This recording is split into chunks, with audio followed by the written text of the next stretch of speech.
Suivre le Christ, inspiré par ma sainte amie et grande sœur, Élisabeth de la Trinité, une heureuse rencontre qui a changé ma vie. Chers amis, quelle grande joie en cette fête de Notre-Dame du Mont-Carmel. Ne sentez-vous pas combien le ciel et la terre sont en communion? Grâce à l'audace du oui de Marie, à travers Sainte Élisabeth, et surtout en Christ qui unit tous les hommes en lui, notre Dieu tout amour se fait proche dans la force de l'Esprit Saint qui nous habite.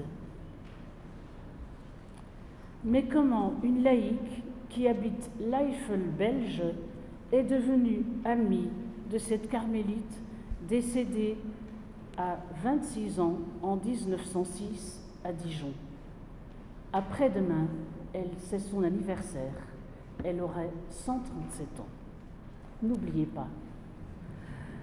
En la canonisant le 16 octobre dernier à Rome, en présence d'une foule immense, notre cher pape François nous l'offre et nous la propose comme une jeune sainte qui a suivi le Christ dans le quotidien jusqu'au bout. Et cela à travers son caractère fort adopté, à travers des deuils très jeunes à gérer, puis en entraînant ses nombreux amis ou s'exprimant simplement sur le clavier de son piano, et à travers finalement une terrible maladie qui l'a terrassée, mais tout cela avec foi, amour et espérance. Je suis née dans un foyer chrétien et chaleureux. Je suis numéro 4 d'une bande de 5 filles. Des vrais diables, disait mon père. J'ai appris très jeune à prier et à fréquenter des saints, grâce aux BD à lire lors de mes nombreuses punitions. Dieu utilise tout. Durant l'ordination diaconale de mon papa, la présence de Dieu se révèle. Le Christ devient alors mon grand ami et mon compagnon de route, dont je me sais aimer d'une manière unique et si personnelle. À l'abbaye trappiste d'Orvel, je découvre lors des vêpres, en écoutant prier des moines, que l'on peut avoir une relation vivante et vraie avec Dieu. Et je commence à m'adresser spontanément à lui. Ce Jésus de Nazareth m'intrigue et m'enthousiasme. Durant mon adolescence, je commence à scruter la Bible et ainsi grandit ce désir d'orienter toute ma vie avec et pour lui. Au cours des sessions vocationnelles, je découvre avec grande joie plusieurs spiritualités et tout me passionne. Priant chaque soir la prière d'abandon du petit frère universel Charles de Foucault, une peur m'habite. Que va-t-il me demander? C'est ainsi qu'un jour, en rentrant de l'école, que ma première rencontre avec Élisabeth s'est faite à 17 ans. En réponse à ma question, « Maman, que dis-tu à Jésus après avoir communié ?» j'ai trouvé le soir sur mon oreiller une image ancienne en noir-blanc avec une longue prière d'une certaine sœur Élisabeth de la Trinité. Jamais je n'avais entendu ce nom, ni ne l'avais trouvé dans les multiples BD des saints à lire lorsque j'étais punie. En lisant cette parole, je suis profondément touchée et arrivée à « Ô mon Christ aimé, crucifié par amour, je voudrais être une épouse pour votre cœur, je voudrais vous couvrir de gloire, je voudrais vous aimer jusqu'à en mourir. Mon cœur est enflammé pour toujours et je vis un vrai coup de foudre. » Puis, parcourant une petite esquisse biographique, je retrouve en moi son tempérament vif, ses colères d'enfance, son attirance pour Jésus Eucharistie, son goût pour la nature, les voyages, la musique, sa passion pour Dieu et pour les hommes. En plus, Élisabeth veut être un chant pour Dieu, une louange de gloire. Je sens que la même flamme, le même feu nous brûle au-dedans. Ce sera le début d'une longue et profonde amitié. Je suis séduite par cette chrétienne bien dans ses baskets, devenue une carmélite branchée. Tous les soirs, je me confie à Élisabeth, lui demandant de calmer le petit lion qui rugit si souvent en moi. Et je vous confesse qu'elle n'a pas fini. En 1980, je suis ravie par les œuvres complètes, enfin, et je découvre combien sa spiritualité est riche. Dans ses lettres, ses notes intimes, ses poésies et ses petits traités spirituels, je suis surprise de lire avec quelle familiarité Élisabeth de la Trinité parle des grands trois. Ce mystère fondamental de notre foi chrétienne n'est pas seulement un dogme à croire, une vérité de foi, c'est surtout une relation vivante, une expérience à faire, une dynamique de vie, une communion d'amour. Comme elle, nous sommes tous invités à entrer en relation avec la Trinité, qu'elle nomme ce grand foyer d'amour, de lumière et de feu, qui depuis notre baptême nous habite tous. À nous donc d'ouvrir au grand large toutes les portes aux trois et de laisser grandir en nous cette relation unique avec le Père plein de miséricorde, avec Jésus qui à chaque instant veut nous sauver, et avec l'Esprit Saint qui nous pousse à aimer sans cesse et sans mesure. C'est dans cette relation personnelle de l'amour trine et unique de Dieu pour chacune de ses créatures que j'apprends à prier simplement, dans un cœur à cœur avec celui qui nous aime tous et tant.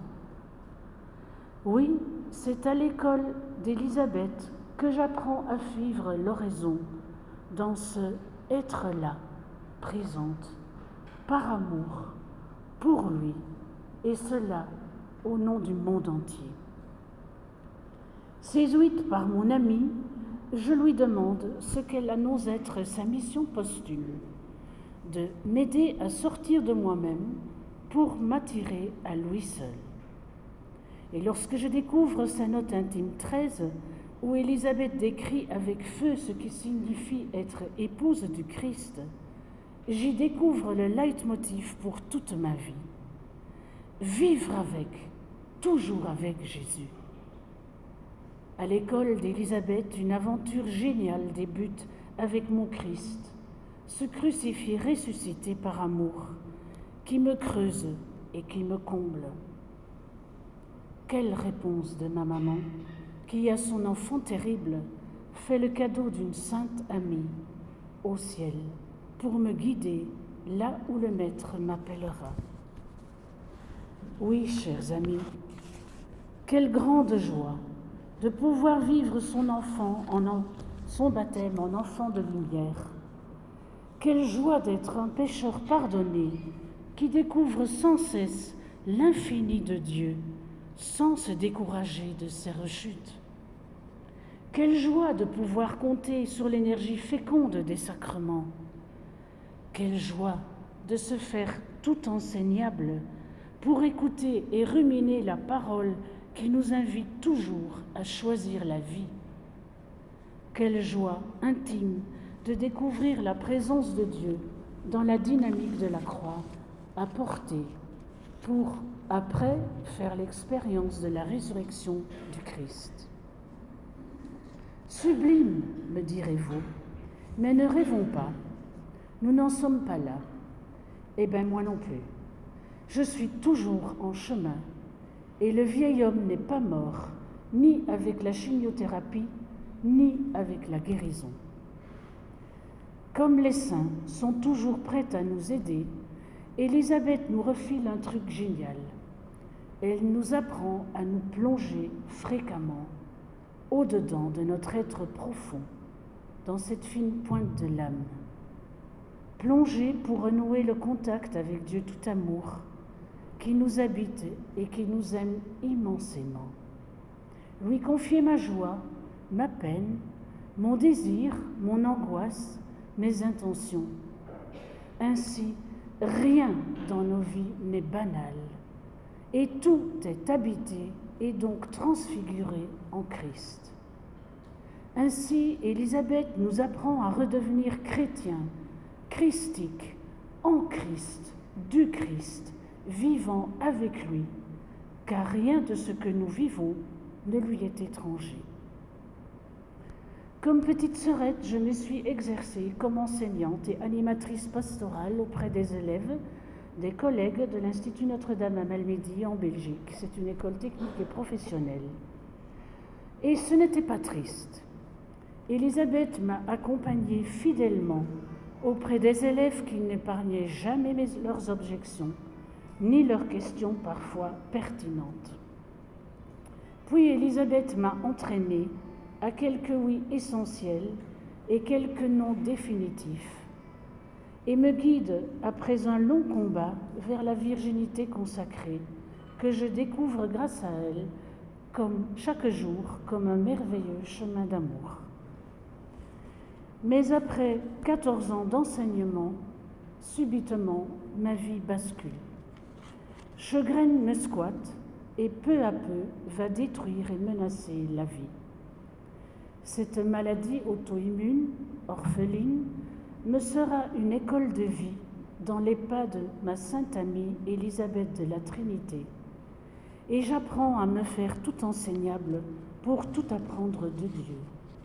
Je vous avoue que ce n'était pas facile pour quelqu'un qui a enseigné et qui aime de prendre les choses en main. À travers la Bible, l'Eucharistie, la prière dans un cœur à cœur tout simple avec celui dont je me sais aimer, et grâce à mes nombreux amis qui me portent fidèlement dans leurs prières intercédantes, je traverse ce long carême. Unie à tous les souffrants et les malades de par le monde, je passe du fol espoir de guérir à la solitude accablante des douleurs physiques. La maladie desséchait tout ce qui était muqueux dans mon corps.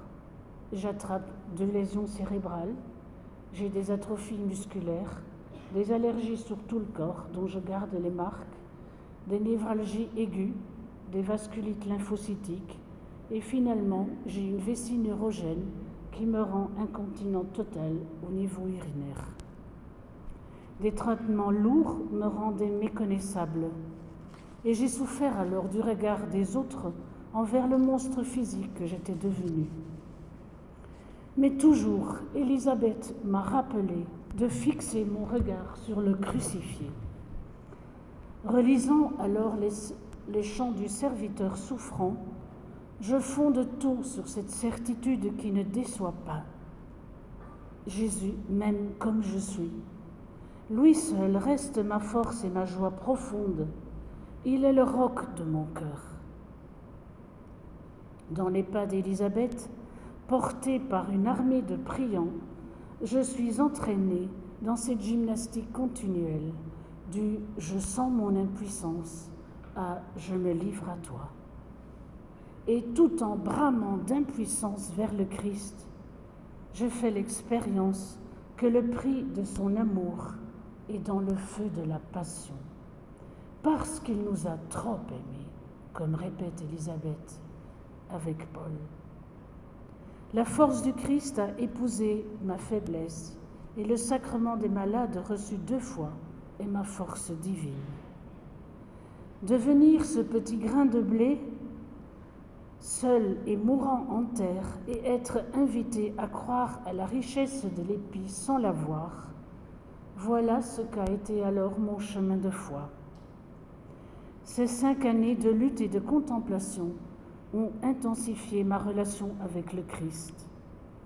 Et regardant longuement la croix au cœur de la souffrance, lorsqu'à 42 ans, mes semaines et mes jours sont comptés, m'a rendue amoureuse du Christ crucifié, ressuscité, et m'a entraînée dans un grand oui à vivre son rêve d'amour transformant tout.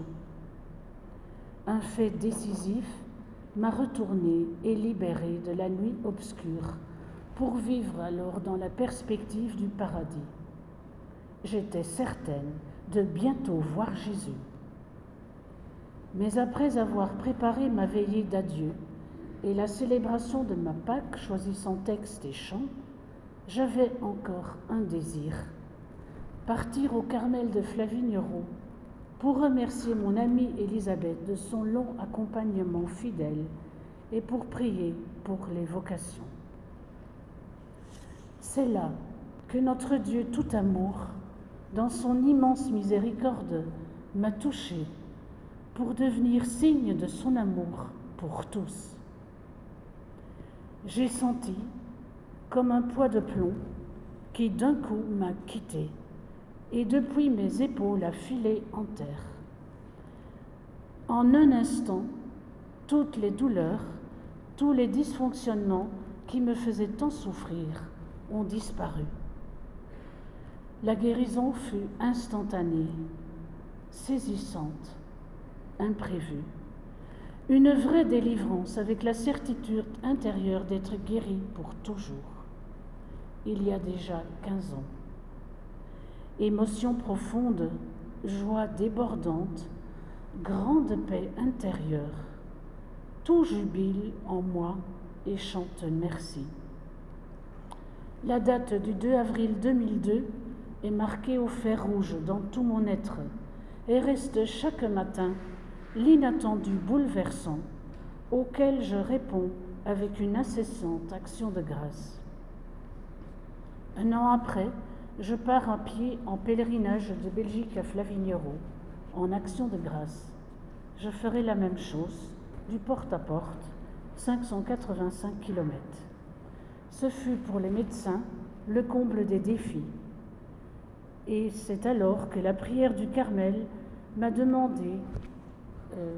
a fait la demande d'une enquête sur l'aspect médical et théologique de la guérison inexpliquée.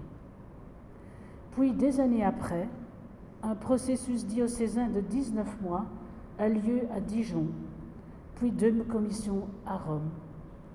Pour la présumée miraculée, un vrai chemin de croix, interrogatoire interminable, examens médicaux nombreux, passage chez des psychologues pour me faire déclarer normal. Et oui, même ça a réussi. Mais il a abouti à la canonisation d'Élisabeth de la Trinité, à son rayonnement mondial et à sa présence ici parmi nous. Car si j'ai reçu une nouvelle vie que je goûte pleinement, c'est grâce à tous ces nombreux priants qui ont intercédé auprès d'Élisabeth de la Trinité, et Dieu, dans son immense bonté, les a exaucés. Mon action de grâce est incessante. À tous, je partage ma joie de vivre sans douleur et ma compassion quotidienne pour les malades et les souffrants auxquels je me suis engagée. Ma mission de dire au monde combien le bon berger nous accompagne à travers nos vallées de l'ombre comme dans nos verts pâturages est bien actuelle. Lors des festivités à Dijon pour le centenaire de l'entrée au ciel d'Élisabeth de la Trinité en 2006, je passe une nuit en prière auprès du reliquaire de mon ami. L'appel à me consacrer plus particulièrement à mes grands trois fut présent et très vif. Mais l'Église et l'Ordre du Carmel ont pris le temps de discerner, et pour le 10e anniversaire de la guérison en 2012, j'ai pu vivre cette consécration. La canonisation de mon amie Élisabeth de la Trinité a été pour moi la cerise sur un grand gâteau. Pour voir vivre ce moment unique inscrit dans l'histoire de l'Église, entouré de tant d'amis venant du monde entier, m'a rappelé la dimension communautaire de notre foi. Ma sainte amie et grande sœur dans la foi m'a entraînée dans son sillage, et je me sais comme un petit maillon dans cette immense chaîne qui unit vivant du ciel et de la terre. Nous sommes le corps du Christ. Chacun de nous est un membre de ce corps.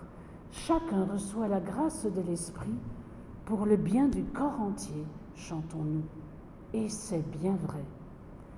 Tout ce que nous recevons gratuitement de Dieu nous est donné pour construire la communauté, pour fortifier notre foi, pour vivifier notre amour, pour grandir en espérance, et tout cela à la gloire de Dieu, Trinité d'amour, et à la joie de tous les hommes. Oui, cette maladie était pour la gloire de Dieu, et cette guérison sera pour les gens un témoignage. Ces deux paroles qui m'avaient tant touchée lors de la maladie et lors du long procès. Merci, Élisabeth, ma grande sœur et ma sainte amie. Tu m'as appris, à travers tout, à toujours croire à l'amour et à chanter merci. Je cite ici sa lettre 264 ou sa poésie 95. Chers amis, devenir ami d'une sainte, c'est un beau cadeau, mais également une responsabilité qui comporte une exigence. Les saints ne nous sont pas offerts que pour que nous les imitions. Je n'ai pas à jouer, Élisabeth, car chacun de nos chemins sont uniques vers Dieu, mais pour nous laisser inspirer par leur vie et leurs écrits, comme j'ai essayé de le dire hier, parce qu'ils nous accompagnent sur notre chemin de foi. Je pense qu'ils sont comme des petites étoiles qui brillent dans le firmament de l'Église. Ils nous ont précédés sur le chemin de foi en marchant sur la route que Jésus nous indique dans l'Évangile. Et en fouinant dans leurs écrits et leur vie, nous découvrons comme des clés, des paroles de vie pour notre marche quotidienne qui donnent sens et consistance à notre vie de foi et notre vie humaine. Je découvre aussi en lisant Élisabeth que ce ne sont pas des êtres parfaits, qu'ils n'ont pas reçu des vertus exceptionnelles dès la naissance. Ce sont des baptisés, des croyants, cheminant vers Dieu, comme nous, en tombant et en se relevant 1000 fois. Ils n'ont pas reçu un surplus dans leur ADN, mais ils se sont laissés buriner par la grâce à travers tous les événements de leur vie humaine, cherchant à y découvrir la trace de Dieu.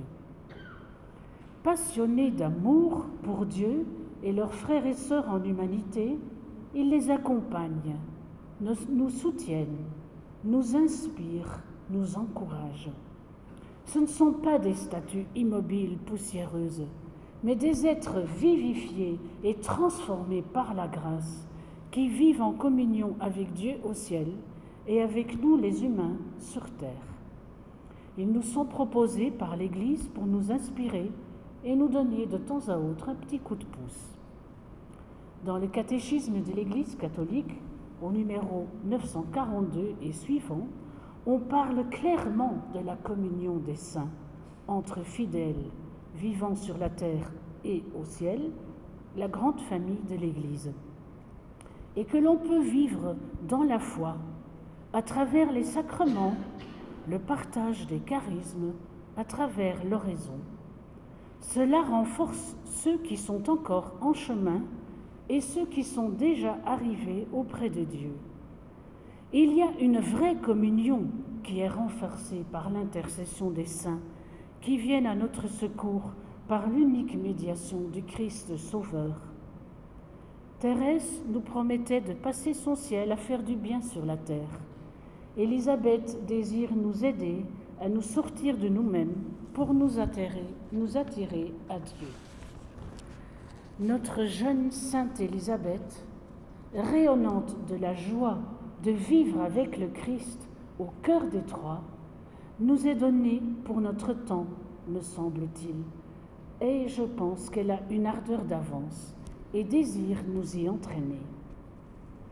Vivre une amitié avec un saint, c'est une belle aventure, une profonde expérience qui peut colorer la vie jusqu'au ciel. À travers tout, Élisabeth m'apprend à laisser Dieu jouer les touches noires et blanches dans ma vie, en y composant sa divine symphonie.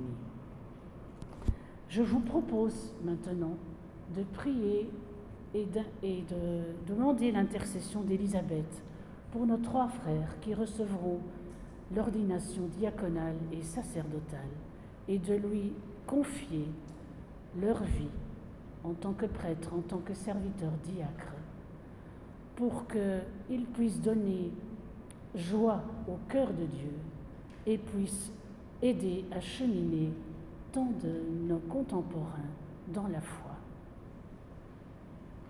Ô Sainte Élisabeth, dans ton grand amour de Dieu, tu étais toujours si proche des besoins de tes amis.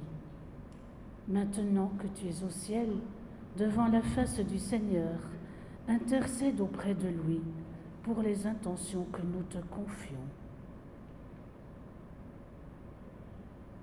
Apprends-nous, dans la foi et l'amour, à vivre avec la Sainte Trinité au plus profond de notre cœur.